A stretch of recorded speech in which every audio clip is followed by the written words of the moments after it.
You guys ever wonder why some AV receivers have one subwoofer out while others have two or more subwoofer outputs? That's what we're going to be talking about in today's video.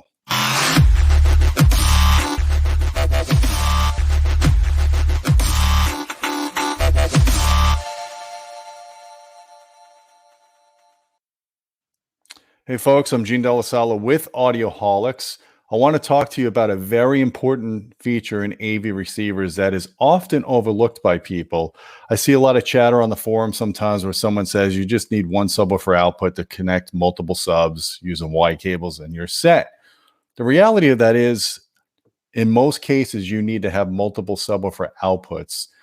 And the big reason of that is to time align your subwoofers. I think a lot of people don't understand that concept, and I want to show you why that's important.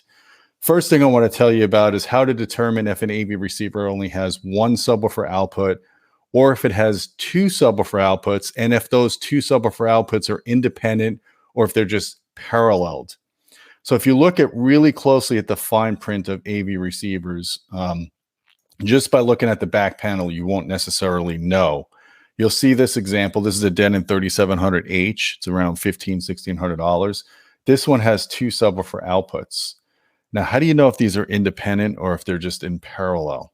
Well, aside from going into the on-screen menus, and I'll show you that in a minute, you could look at their manufacturer's spec sheet. And if you go to Denon's website, you'll see here on this model, it says subwoofer output. It says two independent. Now, if you go to the model below that, to the 2700, it just says two subwoofer outputs, but they're not independent. And that's the case with a lot of AVRs. So I'm testing right now an Anthem MRX 740, which is a almost $3,000 receiver. I think it's $2,800. It has two subwoofer outputs, but they're not independent. So they're only basically in parallel. So you can't adjust the delays and you can't adjust the trims separately. So I think it's important to make that distinction. In those cases, if you want to have that kind of delay control, you're going to have to go with an external box, such as a mini DSP. Now, I've tested these years ago when they first came out, and I've had excellent results calibrating my old system in my old house using 4 independent subwoofer outputs with just 1 or 2 inputs. And it allowed me to dial in the delay, the level, and the parametric equalization for all of my subs. And that's how I was able to get a plus or minus 5 dB bass response from 15 hertz out to 150, 200 hertz across all 7 or 8 of my seats. Not just one seat, but all of my seats, by using multi-sub, getting them time aligned, and using EQ to get rid of any of the common bumps that are at all of the seats. This is the kind of device that allows you to do that. If you are going to go this route, make sure you get the one, I think it's the HD. It has to have at least a clean 2 volts RMS output. Some of these models only have a 1 volt RMS output and then they clip. I don't recommend that. You need at least 2 volts clean RMS. Personally, I prefer to have 4 volts, but 2 volts is usually sufficient. So what I want to do now is I want to show you the benefits of this, what it's all about. And I'm going to show you in an on-screen display here. I'm going to share my screen. And we're going to show you exactly what I'm talking about here. So bear with me for a second. And I will show you the screen. So right now I'm in the Marantz SR8015. As you can see, I've got 2 subwoofer outputs here. You can see I have different delay controls. I have subwoofer 1 set for 15.5 or 15.1 feet. Subwoofer 2 set for 7.9 feet. Now you're going to have to determine this, and this is a whole topic for another video, but I use REW. I use a trick called a spectrogram. I use wavelets, and I'm able to time align my subwoofers with my mains. That's one technique of doing it. Amplitude response is obviously the most important, but you should also look at your time domain behavior. And Matt and I will probably do a couple of videos on this going forward, because I think this is one of those things that really baffles people. But as you can see here, I have 2 subwoofer outputs, and that also allows me to have level control of both of my subwoofers. And if you go into your speaker configuration, you see it has 2 speakers. Usually most people do just 1 and they're fine. Back in the day, Denon receivers used to have the ability to convert those subwoofers to stereo instead of mono. They took that feature out. I think that's okay as long as you're crossing your subs over around 80 hertz. But if you're trying to do dual subs up front to complement a small satellite system and you're crossing them over higher, I would have preferred to have the stereo output capability for a 2-channel. But in this case, we're fine. We're doing 80 hertz crossovers on our speakers. As you can see here, all of my speakers are pretty much crossed over at 80 hertz. And there you go. And now this is for one subwoofer configuration. Again, you have the ability to say you want 2 subwoofers.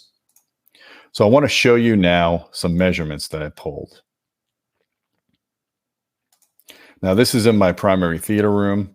This is at the main listening position. This is the left and right speakers at the main listening position with my subwoofers playing.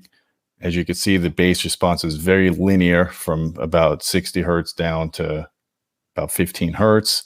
I've got a little bit of a suck out in the 90 hertz region. That's SBIR effects. Unfortunately, I'm going to have to fix that with passive room treatments. I can't fix that with more subs very easily. But anyways, so here it is where everything is delayed properly. Here's what happens when I change the delay on one of my subs. And you can see that's a significant loss in performance. I lost a lot of bass performance. The suck out got worse. The coupling between 30 hertz all the way out to 90 hertz got significantly worse. And that's because I didn't have the proper time alignment. So I see some people saying you just have one subwoofer output, you parallel it out, and you're good. Really, that's usually not the case. Even if you have a variable phase output on your subs, it's still always good to have delay control. It just gives you more granularity in terms of getting your adjustments, getting your subwoofers time aligned. So I think it's really important to mention that, guys, that if you're setting up a multi-sub system, you really want to have independent delay control and independent level control. And that's why I always recommend, if you're choosing between 2 AVRs, to go with the one that has the dual subwoofer outputs. Otherwise, you're going to have to get a mini DSP. So in this case, with the Denon, if you don't need all those features of the $1,500 model, the $3,700 one, you can go down to the $2,700, which is maybe $500 or $600 less. And then you could go and buy a mini DSP for $150. It adds a little layer of complexity to your setup. But it really, if you're serious about getting good bass performance in your system, you're going to need a way to control the delay and the level and hopefully have parametric EQ to correct all subs when they're playing together. Once they're time aligned, then you got good positioning and everything else. So let me know down below, how many subwoofers are you running in your system? Are you doing time alignment on your subwoofers? Do you have a receiver that has multiple sub outputs that are independent? Or are you using an external box like a mini DSP? I'd like to hear your comments down below. Don't forget about our Patreon channel at patreon.com/audioholics. We appreciate your support. You get direct access to us if you want to suggest video topics, or if you just want to ask questions and you need some advice on subwoofers. Whatever you need help with, we are there to help you, and we appreciate your support. And until next time, my friends, keep listening.